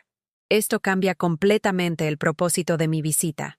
¿En qué sentido? En que usted no es la persona que necesita protección. Usted es la víctima de un delito. 2 horas después, la licenciada Torres se fue con copias de toda la evidencia y una disculpa sincera por haber sido utilizada como herramienta de intimidación por mis propios hijos. Pero también se fue con algo más. Una denuncia oficial ante el Ministerio Público por abuso financiero hacia adulto mayor. Señora Rodríguez, me dijo antes de irse, quiero que sepa que usted es una de las mujeres mayores más lúcidas y organizadas que he conocido. Cualquiera que sugiera lo contrario está mintiendo por sus propios intereses. Esa tarde, Esteban llegó con noticias que me pusieron la piel chinita. Carmen, presenté la denuncia formal esta mañana en Ciudad de México. Por el monto involucrado y las evidencias, el caso va directo a la Fiscalía Federal. ¿Eso qué significa? Significa que tus hijos van a recibir citatorios para comparecer ante un juez federal dentro de una semana. Me senté pesadamente en mi mecedora. La idea de que mis propios hijos fueran citados por la justicia por lo que me habían hecho me revolvía el estómago. Por un momento, consideré retirar la denuncia. Esteban leyó mi expresión. Carmen, si tú no los paras ahora, van a seguir haciendo esto. No solo contigo. Con cualquier persona vulnerable que se cruce en su camino. Tenía razón. Mis hijos habían demostrado que eran capaces de mentir, manipular y difamar para conseguir dinero. Si no había consecuencias para sus acciones, seguirían siendo depredadores emocionales y financieros. El miércoles por la noche, cuando estaba cenando tranquila por primera vez en semanas, comenzó la desesperación. Roberto fue el primero en llamar. «¡Mamá! ¿Qué hiciste? Me llegó una citación de la Fiscalía Federal. ¡Esto es ridículo!». ¿Ridículo es robarse 500,000 pesos de tu madre, Roberto? Yo no te robé nada. Tú me diste ese dinero. ¿Para qué te lo di? Para inversiones. ¿Cuáles inversiones? ¿Dónde están los resultados de esas inversiones? Roberto guardó silencio. Ambos sabíamos que ese dinero había desaparecido en lujos personales, en pagos de deudas que él había contraído sin consultarme, en una vida que yo había financiado sin darme cuenta. «Mamá, puedes retirar la denuncia. Podemos arreglar esto en familia». «Ya no somos familia, Roberto. La familia no se roba entre sí». Colgué. 10 minutos después, Patricia estaba tocando mi puerta como si fuera una emergencia médica. «Mamá, abre, tenemos que hablar». Cuando abrí, Patricia entró como huracán, con los ojos hinchados de llorar y el cabello revuelto. «Mamá, tienes que retirar esa denuncia. Andrés y yo podemos ir a la cárcel. ¿Ahora sí te preocupas por las consecuencias? Mamá, por favor. Andrés ya encontró trabajo. Te podemos pagar todo. ¿Cuándo? En cuanto tenga su primer sueldo». «¿Cuándo, Patricia?» «En 6 meses». 6 meses. Después de 3 años de promesas incumplidas, ahora me pedían 6 meses más de paciencia. «Patricia, ¿tú realmente crees que voy a retirar una denuncia después de que me difamaron en todo el barrio?» Mi hija se puso pálida. «¿Cómo sabes de eso?» «Porque no soy la anciana tonta que ustedes creen que soy». Patricia se hincó frente a mi mecedora, algo que no había hecho desde que era una niña pequeña pidiendo perdón por alguna travesura. «Mamá, por favor. Fue idea de Marcela.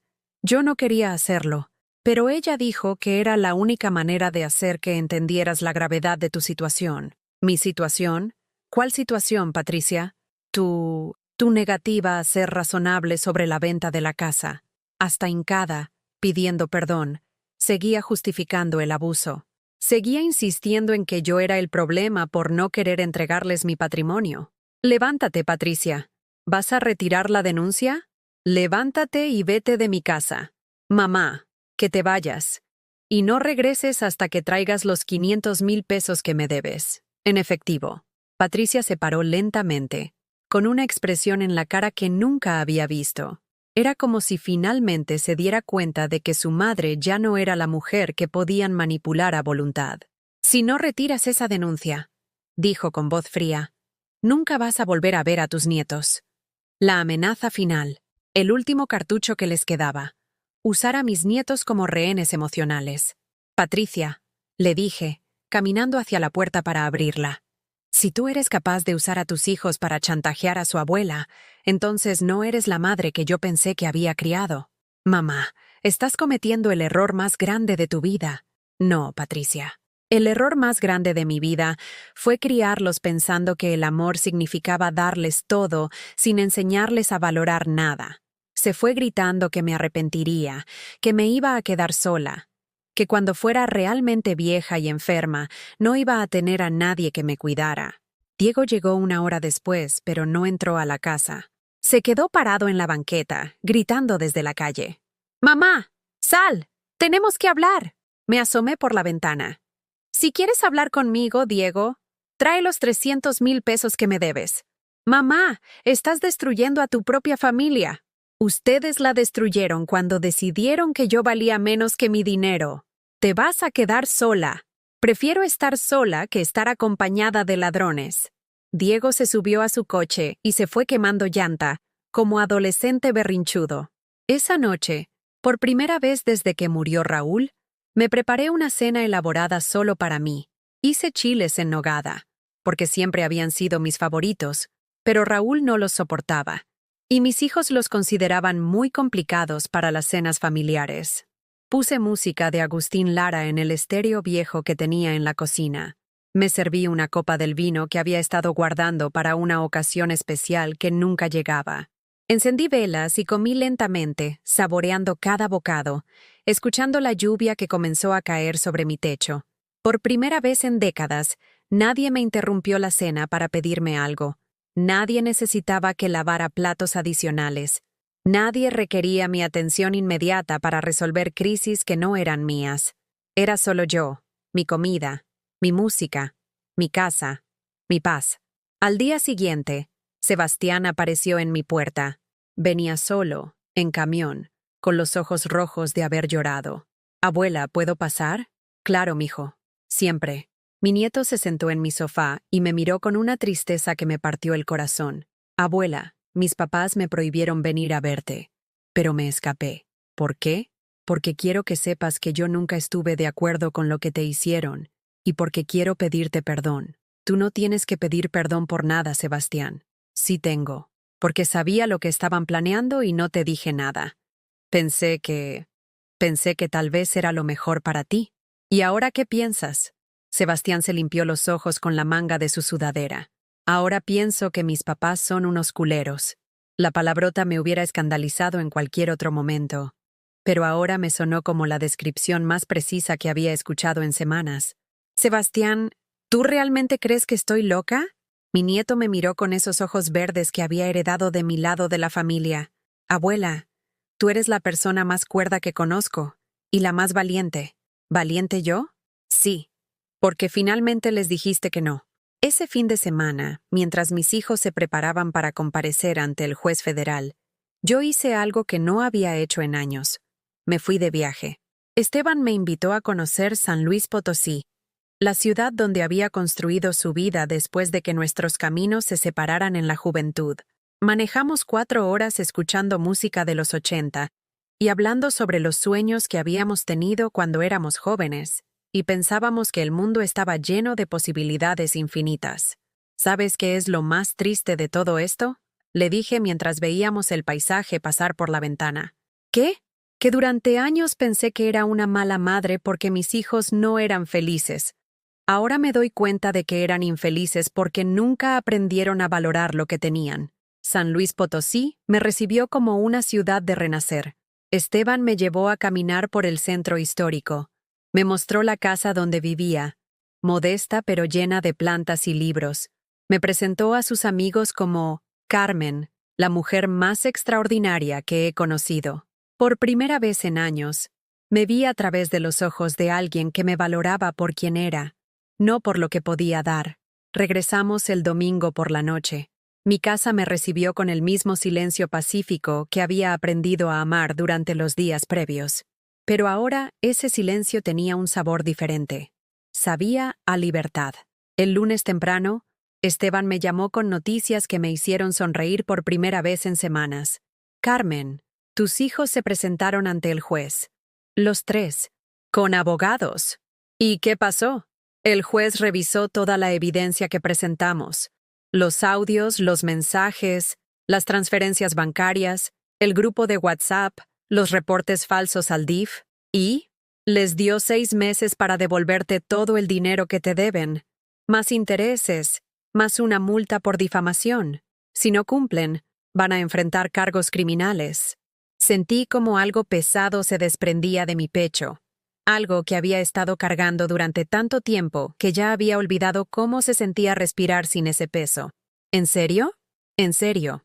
Y hay más. El juez emitió una orden de alejamiento temporal. No pueden acercarse a ti hasta que cumplan con los pagos. Por primera vez en meses, me reí. Una risa real, profunda, liberadora. ¿Sabes qué es lo más irónico de todo? ¿Qué? Que si me hubieran pedido ayuda con honestidad, yo les habría dado todo lo que necesitaban. Pero como decidieron robarme, ahora no van a recibir ni un peso.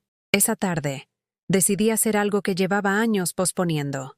Pinté mi casa. Elegí un color amarillo vibrante para la fachada, verde esperanza para las ventanas y rosa mexicano para la puerta principal. Colores alegres, atrevidos, que gritaran al mundo que ahí vivía una mujer que había redescubierto su derecho a la felicidad. Mientras pintaba, varios vecinos se acercaron para ayudar, pero en realidad para cotorrear sobre lo que había pasado con mis hijos. Doña Esperanza fue la primera. Ay, Carmen, es cierto que demandaste a tus propios hijos. Es cierto que mis propios hijos me robaron, Esperanza. La demanda fue solo una consecuencia natural. Pero, hijita, ¿no crees que podrían haberlo arreglado en familia? ¿Tú le darías otra oportunidad a alguien que te difamó en todo el barrio? Doña Esperanza bajó la mirada, finalmente entendiendo que había sido cómplice de una injusticia. Don Fernando, el vecino de enfrente, se acercó con una sonrisa apenada. Carmen, te ofrezco una disculpa. Me dejé llevar por los chismes sin verificar la verdad. Gracias, Fernando. Eso significa mucho para mí. ¿En qué te puedo ayudar con la pintura? Por primera vez en años, me sentí parte de una comunidad real. No la comunidad de chismosos que había estado juzgándome, sino una comunidad de personas que reconocían cuando habían cometido un error y querían enmendarlo. Una semana después, mientras disfrutaba mi café matutino en el jardín recién pintado, mi celular vibró con un mensaje de Roberto. Mamá, por favor háblame. Necesitamos encontrar una solución. No podemos pagar esa cantidad tan rápido. No respondí. Una hora después, otro mensaje de Patricia. Mamá, el abogado dice que podemos llegar a un acuerdo extrajudicial. Por favor, considera hablar con nosotros. Tampoco respondí. Al mediodía, Diego se presentó en mi puerta. Pero esta vez no vino gritando. Venía con la cabeza baja, como cuando era niño y había hecho algo malo. ¿Mamá? ¿Puedo pasar? No, Diego. La orden de alejamiento dice que no pueden acercarse hasta que paguen. Mamá, por favor, solo déjame decirte algo. Tienes un minuto. Quiero pedirte perdón. En serio. No me di cuenta de lo que estábamos haciendo. Lo miré a través de la puerta entreabierta. ¿En serio no te diste cuenta, Diego? ¿O no te importó mientras conseguías lo que querías? Mi hijo menor comenzó a llorar ahí parado en mi banqueta. Tienes razón. No me importó. Solo pensaba en mi dinero, en mis problemas. Perdí de vista que eras mi mamá. Sus lágrimas parecían genuinas, pero ya había aprendido que mis hijos eran excelentes actores cuando necesitaban algo. Diego, si realmente estás arrepentido, demuéstramelo. Consigue los 300,000 pesos que me debes. ¿Y si no puedo conseguir todo junto? ¿Podría pagarte de poquito en poquito? Por primera vez en la conversación, consideré su propuesta. ¿Cuánto podrías pagarme cada mes? 10,000 pesos, sin falta. Está bien. Pero con una condición. ¿Cuál? Que le pidas perdón a todos los vecinos que manipulaste en el grupo de WhatsApp. Uno por uno. En persona. Diego asintió desesperadamente. Sí, lo que tú quieras. Y otra condición más. ¿Cuál? Que me ayudes a encontrar a Sebastián un buen psicólogo. Lo que ustedes hicieron lo lastimó mucho. Por supuesto, mamá. Lo que necesite. Esa noche, después de que Diego se fue, me senté en mi jardín con una taza de chocolate caliente, escuchando los grillos cantar entre los geranios de Raúl. Por primera vez desde que comenzó esta pesadilla, me sentía en paz.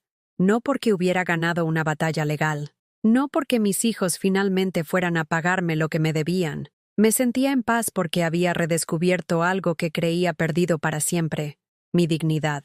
Había aprendido que el amor verdadero no significa aceptar cualquier trato. Había aprendido que ser madre no significa sacrificar tu valor personal. Había aprendido que a los 67 años, todavía era posible enseñarles a otros cómo merecía ser tratada. Y más importante que todo, había aprendido que la soledad elegida con dignidad era infinitamente mejor que la compañía forzada con humillación. Raúl habría estado orgulloso de mí. 6 meses después, mientras preparaba café en mi cocina recién renovada, escuché el sonido que había estado esperando. El timbre de mi puerta seguido de una voz familiar pero transformada. «Abuela Carmen, soy yo, Sebastián». Abrí la puerta y ahí estaba mi nieto mayor, pero ya no era el muchacho de 16 años que había defendido mis derechos aquella tarde terrible. Ahora tenía 17. Había crecido varios centímetros, y algo en sus ojos me decía que había madurado más en estos meses que en todos los años anteriores. «Mijo, ¿cómo estás?» «Mejor, abuela. Mucho mejor». Sebastián entró a mi casa y se quedó parado en la sala, admirando los cambios que había hecho durante estos meses de libertad. Las paredes ahora eran de un verde menta suave que combinaba perfectamente con las plantas nuevas que había comprado para decorar cada rincón. Había cojines bordados en colores vibrantes sobre mi sillón, una alfombra nueva con diseños geométricos que le daba vida al piso, y fotografías nuevas, imágenes de mis viajes con Esteban, de mis clases de pintura en el centro cultural, de mis tardes en el parque alimentando palomas. «Se ve padrísima tu casa, abuela». «Se siente padrísima también, mijo». «Abuela, vengo a decirte algo importante». «Dime». Sebastián respiró profundo, como si estuviera preparándose para saltar de un trampolín muy alto. «Mis papás me pidieron que viniera a convencerte de retirar la demanda». Mi corazón se apretó ligeramente. Después de todo este tiempo, seguían usando a mi nieto como mensajero. «¿Y tú qué les dijiste?» «Les dije que sí iba a venir a verte, pero no para convencerte de nada, sino para decirte que estoy orgulloso de ti». Las lágrimas llegaron sin avisar, pero eran lágrimas buenas, de esas que limpian el alma en lugar de quemarla. «¿Orgulloso de mí?» «Abuela, durante toda mi vida te vi dando y dando y dando. Nunca te vi recibir nada a cambio. Nunca te vi defenderte. Y cuando finalmente lo hiciste, me diste cuenta de que así es como debe ser una mujer fuerte». Me acerqué a abrazarlo, y él me abrazó de vuelta con esa fuerza de hombre joven que ya era casi adulto. «¿Cómo están tus papás?» «Estresados. Peleándose mucho. Papá tuvo que vender su camioneta nueva para conseguir parte del dinero. Mamá está trabajando doble turno en una oficina. Y hablan todo el tiempo de lo injusta que eres. ¿Y tú qué opinas?» «Opino que al fin están pagando las consecuencias de sus acciones. Y que ya era hora». Sebastián se quedó a comer conmigo. Le preparé quesadillas de flor de calabaza con salsa verde, y me contó sobre sus planes de estudiar Derecho. «Quiero ser como el señor Esteban, defender a gente que necesita justicia». «¿Por qué Derecho?» «Porque viendo lo que te pasó, me di cuenta de que hay muchas personas mayores que sufren abuso de sus propias familias, y alguien tiene que protegerlas». Esa tarde, después de que Sebastián se fue prometiendo visitarme cada semana sin importar lo que dijeran sus padres, recibí una llamada inesperada. Era la licenciada Torres del DIF. «Señora Rodríguez, la llamo para informarle que su caso se ha convertido en un ejemplo para otros casos similares. ¿Estaría dispuesta a compartir su experiencia en nuestro programa de prevención de abuso hacia adultos mayores?» ¿Qué tendría que hacer? Simplemente contar su historia. Hay muchas mujeres de su edad que están pasando por situaciones similares y no saben que tienen derechos legales. Acepté inmediatamente. La idea de que mi dolor pudiera servir para proteger a otras mujeres le daba un propósito que transformaba todo el sufrimiento en algo útil. 2 semanas después, estaba parada frente a un grupo de 30 mujeres mayores en el centro comunitario del DIF. Al principio me temblaba la voz, pero conforme fui contando mi historia, las palabras fluyeron con una fuerza que no sabía que poseía. Les hablé sobre los préstamos que nunca se devuelven, sobre las manipulaciones emocionales disfrazadas de preocupación, sobre el derecho que tenemos de decir no sin sentirnos culpables, sobre la diferencia entre amar a nuestros hijos y permitir que nos destruyan. Al final de mi charla, una mujer de 70 años levantó la mano. Señora Carmen, ¿usted no se siente culpable por haber demandado a sus hijos? Al principio sí, pero después entendí algo. La culpa que no nos pertenece es un veneno que nos mata lentamente. Otra mujer preguntó, ¿y si nuestros hijos nos castigan no dejándonos ver a nuestros nietos? Entonces esos nietos van a crecer viendo que abusar de los abuelos es normal. ¿Es esa la lección que queremos enseñarles? Salí de esa charla sintiendo que había encontrado un propósito nuevo para mi vida. Ya no era solo Carmen, la madre que se había sacrificado por hijos ingratos. Ahora era Carmen, la mujer que había aprendido a defenderse y que podía enseñarles a otras cómo hacer lo mismo. Un mes después, Roberto apareció en mi puerta con un sobre manila grueso. «Mamá, aquí está todo lo que te debo. Los 700,000 pesos, más los intereses. Déjalo en el buzón. Mamá, ¿podemos hablar? ¿Para qué? Para pedirte perdón. En serio». Lo miré a través del vidrio de mi puerta. Se veía diferente, más delgado, con ojeras, con la ropa menos elegante. Sus problemas financieros evidentemente habían tenido consecuencias reales. «Roberto, ¿tú realmente te arrepientes de lo que me hicieron?» «Sí, mamá. Me arrepiento mucho». «¿De qué te arrepientes exactamente?» De haberte presionado para vender la casa». ¿Y de qué más?» Roberto pareció confundido. «¿De qué más qué? ¿Te arrepientes de haberme robado 500,000 pesos durante 3 años? ¿Te arrepientes de haber planeado quedarte con mi dinero? ¿Te arrepientes de haberme difamado con los vecinos?» Mi hijo guardó silencio, evidentemente esperando que su disculpa general fuera suficiente para borrar años de abuso sistemático. «Roberto, cuando realmente te arrepientas de todo lo que me hicieron, ven a hablar conmigo. Mientras tanto, gracias por el dinero». Patricia llegó 2 días después con su pago completo y una actitud completamente diferente. «Mamá, sé que lo que hicimos estuvo mal. Muy mal. No tengo excusas. ¿Y ahora qué quieres? Quiero que sepas que estoy yendo a terapia, para entender por qué fui capaz de tratarte así». Eso me sorprendió. Patricia siempre había considerado la terapia como cosa de locos. ¿En serio? ¿En serio?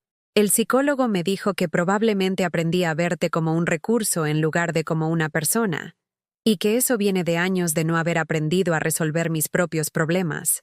¿Y qué vas a hacer al respecto? Voy a seguir en terapia. Voy a enseñarles a mis hijos que los abuelos se respetan, no se explotan. Y voy a ganarme de vuelta tu confianza, si me das la oportunidad. Esta conversación se sintió diferente. Patricia no estaba pidiendo perdón para conseguir algo inmediato. Parecía genuinamente interesada en entender por qué había sido capaz de lastimar a la persona que más la había amado en la vida. ¿Y Andrés qué opina? Andrés dice que tú tenías razón, que nosotros nos habíamos vuelto parásitos. Diego fue el último en pagar, y llegó acompañado de una sorpresa que me llenó el corazón de alegría. Isabela, mi nieta de 8 años, corrió hacia mí gritando: «Abuela Carmen, te extrañé mucho». La abracé como si hubieran pasado años en lugar de meses. Olía a champú de niña y a las galletas que probablemente había estado comiendo en el coche. «Yo también te extrañé, mi amor. Abuela, ¿es cierto que ya no vas a venir a vivir con nosotros?» «No, mi amor. Voy a seguir viviendo en mi casita». «¡Qué bueno! Me gusta más cuando vienes tú a visitarnos que cuando nosotros venimos aquí obligados». La honestidad de los niños siempre corta como espada. Isabela había expresado en una frase lo que yo había tardado meses en entender. Las visitas forzadas por culpa o manipulación nunca generan alegría real. Diego me entregó su dinero con una humildad que nunca había visto en él. «Mamá, aquí están los 300,000. Completos. ¿De dónde los sacaste?» «Vendí el taller. Voy a trabajar para otra persona un tiempo, hasta que pueda empezar de nuevo, pero esta vez sin usar tu dinero». ¿Y cómo te sientes al respecto? Diego me miró con una sonrisa triste. Me siento como si hubiera despertado de una pesadilla donde me había convertido en alguien que no reconozco. 6 meses después de aquella terrible cena de Acción de Gracias, mi vida se había transformado de maneras que nunca habría imaginado posibles. Ya no era la mujer que se levantaba cada mañana preocupada por problemas ajenos. Ya no era la madre que daba sin límites esperando recibir amor a cambio. Ahora era Carmen Esperanza Rodríguez, una mujer de 67 años que había aprendido a valorarse, que tenía hobbies propios, que tomaba decisiones basadas en su bienestar personal, que mantenía relaciones solo con personas que la trataban con respeto. Esteban y yo habíamos desarrollado una hermosa amistad que llenaba mis días de conversaciones inteligentes, viajes ocasionales y la compañía de alguien que me veía como una mujer completa, en lugar de solo como una madre. Mis nietos me visitaban por elección propia, no por obligación familiar. Sebastián venía cada domingo a desayunar conmigo antes de ir a sus clases de preparación para la universidad. Isabela llegaba los miércoles después de la escuela para que le ayudara con las tareas y para contarme sobre sus amigas y sus sueños. Patricia había cumplido su promesa de terapia y lentamente estábamos reconstruyendo una relación basada en respeto mutuo en lugar de en sacrificio unilateral. Roberto todavía luchaba con aceptar la nueva dinámica, pero había dejado de presionarme para conseguir favores. Diego se había convertido en mi hijo más atento, como si hubiera entendido que casi pierde a su madre por su avaricia. Una tarde, mientras regaba los geranios que habían florecido con más belleza que nunca, Sebastián llegó con una pregunta que me hizo reflexionar sobre todo el camino recorrido. Abuela, ¿alguna vez te arrepientes de haber demandado a mis papás? No, mijo. Me arrepiento de no haberlo hecho 20 años antes. ¿Por qué? Porque tal vez así habrían aprendido desde jóvenes que su madre también era una persona con derechos y sentimientos. Esa noche, mientras me preparaba para dormir en mi cama cómoda, en mi casa pintada de colores alegres, en mi vida finalmente vivida para mí misma, pensé en todas las mujeres que probablemente estaban pasando por lo mismo que yo había vivido. Mujeres que daban todo y recibían migajas. Mujeres que se sacrificaban esperando que algún día sus hijos las valoraran. Mujeres que confundían el amor con la ausencia de límites. A todas ellas les quería decir lo mismo que me había dicho Esteban aquella tarde que cambió mi vida. Una madre que da todo por sus hijos es una buena madre. Unos hijos que quieren quitarle todo a su madre son malos hijos. Me levanté de la cama y fui a mi escritorio, donde tenía una libreta nueva que Esteban me había regalado. Comencé a escribir. Querida mujer que tal vez estés leyendo esto, si tus hijos te tratan como si fueras una carga, no es porque seas una carga, es porque ellos nunca aprendieron a valorar los sacrificios. Si te piden dinero constantemente pero nunca te devuelven nada, no es porque necesiten ayuda, es porque te ven como un banco que no cobra intereses. Si te hacen sentir culpable por querer conservar lo tuyo, no es porque seas egoísta, es porque ellos son codiciosos. Tu amor de madre no se mide por cuánto puedes dar, se mide por cuánto respeto puedes exigir. No es demasiado tarde para decir no. Nunca es demasiado tarde. Al día siguiente, llevé esa carta a mi clase de pintura en el Centro Cultural. Era un grupo de 15 mujeres mayores que se habían vuelto mis amigas más cercanas. Les leí lo que había escrito, y cuando terminé, doña Remedios, una mujer de 75 años, comenzó a aplaudir. Carmen, eso debería escucharlo toda mujer mayor de México. ¿Tú crees? No solo lo creo, lo sé, porque yo también viví algo parecido. Una por una, mis compañeras de clase comenzaron a compartir sus propias historias. Historias de hijos que las veían como cajeros automáticos, de nueras que las trataban como sirvientas, de familias que las incluían solo cuando necesitaban algo, y también historias de mujeres que habían aprendido a defenderse, a poner límites, a exigir respeto. Esa tarde, cuando regresé a mi casa, encontré un ramo de flores en mi puerta con una tarjeta. Para la abuela más valiente del mundo. Te amo, Sebastián. Pero no era solo un ramo cualquiera.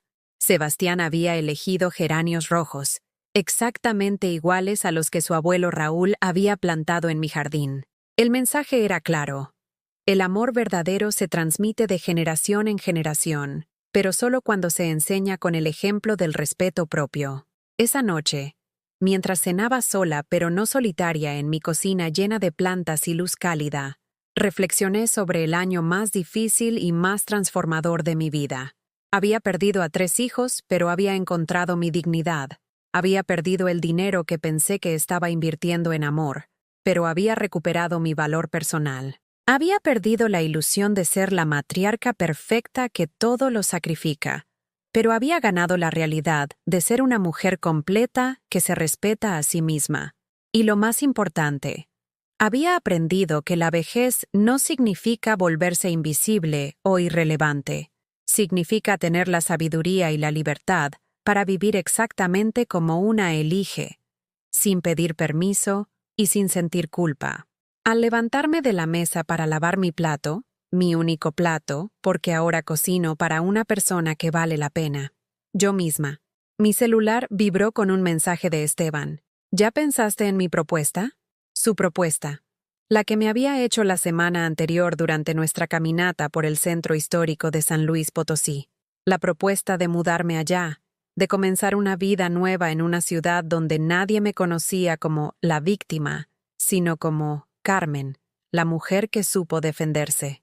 No como pareja, porque ambos habíamos aprendido que a nuestra edad, la compañía forzada es menos valiosa que la soledad elegida, sino como 2 personas que se habían reencontrado en el momento perfecto de sus vidas para construir una amistad basada en respeto mutuo y cariño genuino. Miré alrededor de mi cocina renovada, de mi casa pintada con colores que me hacían feliz, de mi jardín donde los geranios de Raúl florecían más bellos que nunca.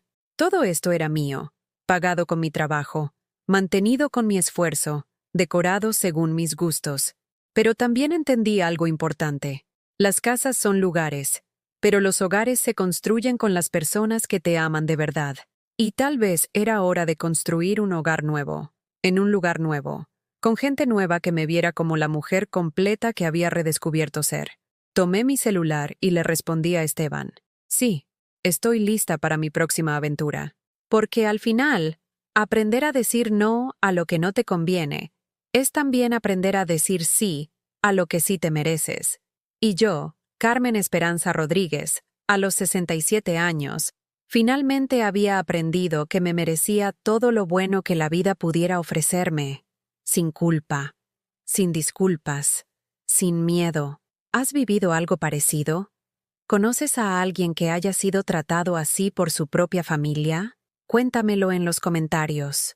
Y si esta historia te tocó el corazón, déjame tu like y suscríbete al canal para que este mensaje llegue a alguien que necesite escucharlo. Porque todas merecemos vivir con dignidad, sin importar la edad que tengamos.